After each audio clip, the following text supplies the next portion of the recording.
What's going on, guys, and welcome to another one of Black Iron's battles. Today we have another Total War Warhammer 1 versus 1 quick battle for you, where I am using the Beastmen army led by Kazrak the One-Eye on his Gore Beast chariot. This Gore Beast chariot is super cool. It gives him 350 weapon strength. It's armor piercing.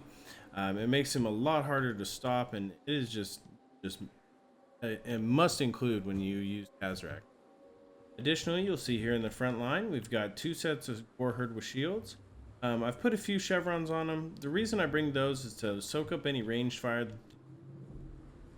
If you look here, we've got 4 groups of Best of Warherd. These are super cool. These are elite Beastmen infantry. They have great axes. They have armor piercing. They're just able to just tons of damage if they get into contact with the light armored and the heavy armored dwarven unit. You'll also see we've got a group of 2 groups of Ungor raiders. I always do like to bring some ranged units, just in case they decide to bring some bombers. I have something to pepper them with air. Additionally, we've got this Bray Shaman of the Wild. Now, the only reason I brought him was to be able to summon a Cygor. So he's a cheap way to summon a Cygor. There is a chance, the Cygor does degenerate health over time, but for the cheaper costs, I do like to sometimes bring that as an addition to my army. Bringing traditional casters doesn't normally work against dwarves just because they have such a high magic resistance. You'll also see I've got a Gorbel here. I've stripped him of all but his base ability, and so just to make him a little bit cheaper because they are just so expensive. And over on the left and right, we have the stars of the show. These are the Razorgore chariots, and these are pretty much the main reason that I wanted to show you this battle. These Razorgores are just super good against the dwarves. They're just a must include. They're able to just smash through the dwarven lines, and they're just great against the low mass dwarven troops. You'll also see here in the back, we've got Vanguard, a group of Chaos Warhounds. They're trying to sneak in the back here. They're able to do poison, and they're just able to do tons of damage as well. If they hit the lightly armored dwarf. You'll see he's got a group of Slayers here in the back. He's also got 1 group of Hammers here, 2 groups of Hammers here.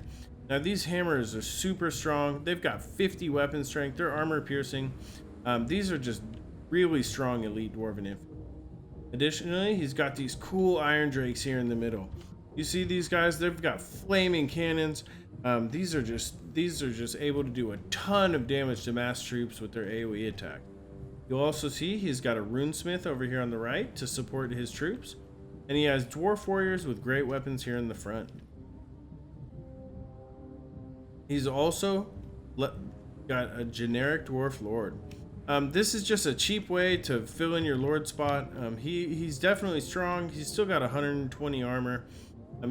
420 weapon strength. The generic Dwarf Lord is actually a really strong pick a lot of the time. But you'll see here on the left is where he put a lot of his money. He's got the Master Engineer. This guy is made to buff ranged units, although he does do armor piercing on his own with his gun, and he's able to do quite a bit of damage if he manages to land. I don't always feel like his shots land very often, so I have a hard time using him. But you'll also see that he's got 1 and 2 units of cannons, and he has upgraded these all the way. So these have 9 chevrons. There are 3 gold chevrons, and these things are just ready to just be blasting from this hillside down into my troops. He's protecting them with a group of miners, but as you'll see shortly, I'm going to be trying to knock that thing out right off the bat with those poison worms. Now I know this is a short battle, so let's go ahead and get it started. You'll see right off the bat that those cannons just start firing at my Gorbel. Luckily, they did not hit that time, and so I'm just getting enough time to try to get up here and through the front. Now, if he had a couple of groups of Thunderers up here on the hillside, they could have been firing. They would have been doing massive damage to my troops, so I was very lucky that he didn't have a group of Thunderers. You'll see here I'm bringing the boats of the Razorgore chariots around the outsides. And wow, there is just a huge flaming attack from those Iron Drakes. That is just tons of damage. But my Goreherds do have shields, and so luckily They're not taking quite as much. Oh, that is just a huge amount of damage. Look at that. Oh man, and there's just a charge here in the back from these Razgor chariots. And you'll see coming here on the other side, I'm trying to bring this second Razgor chariot over here on the right. Now right here in the front, you'll see that the Gorbel is charging up. I've just got to do something about these Iron Drakes, and I'm just starting to smash everything I can through here. These chariots have already lost a model, but they have just done a ton of damage, and they've managed to group all his units up here in the back. You'll see over here that the Chaos Warhounds and the Razgor chariot are fighting together. The most important thing to me was to try to get these cannons offline. I did not want those big units shooting at me the entire match. You'll see in here in the back, we do have a Cygor, and he is just going to be tossing boulders, trying to nail those Dwarven units. That one misses. You'll see these Ungor Raiders are going to continue to fire. I have got them firing at these. Ooh, and there's another blast from those Iron Drakes. So that's what I've got the Ungor Raiders firing at. You'll see this arrow fire coming in here, but it is not doing a ton of damage to these Iron Drakes. We're just blasting at Khazrak the One-Eye. If I don't get him out of there shortly, I'm going to lose him to this Dwarven Lord, who's got Deadly Onslaught popped as well. I was wondering why he was doing so much damage. But if you see over here on the left, these Chaos Warhounds and the Razgor Chariots have managed to drive off both of these cannons. Now for that huge investment of these hammers that are here and these two cannons that are over here, you'll see that, I mean, there's just a ton of money that was invested to this back line.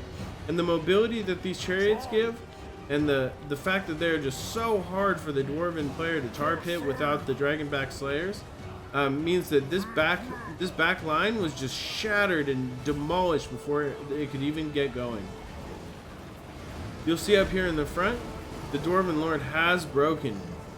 So you'll see it was just a massacre on all fronts. The only units left fighting is this group of Slayers, which are unbreakable. You'll see here he is, run over by a Razgor chariot, and that's the end of the match.